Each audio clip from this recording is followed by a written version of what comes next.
నమస్కారం. ఈ రోజు నేను మీకు దీపారాధనలో తెలియకుండా చేసే కొన్ని పొరపాట్ల గురించి చెప్పబోతున్నాను. ఈ పొరపాట్లను చేయకుండా ఉంటే మీ దీపారాధన మరింత పూర్తి స్థాయిలో జరుగుతుంది. వీడియో లైక్ చేసి, షేర్ చేసి, కామెంట్స్లో మీ అభిప్రాయాలను పంచుకోండి. దీపారాధనలో తెలియకుండా చేసే పొరపాట్లు: స్టీలు కుందుల్లో దీపారాధన చేయరాదు.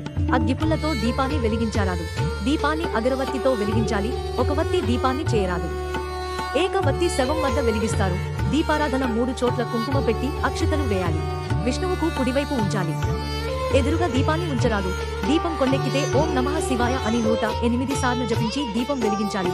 ఇంతే స్నేహితులారా, ఈ వీడియోలో దీపారాధనలో తెలియకుండా చేసే కొన్ని పొరపాట్ల గురించి తెలుసుకున్నాం. మీకు నా వీడియో నచ్చినట్లయితే లైక్ చేసి, షేర్ చేసి, సబ్స్క్రైబ్ చేసి కామెంట్స్లో మీ అభిప్రాయాలను పంచుకోండి.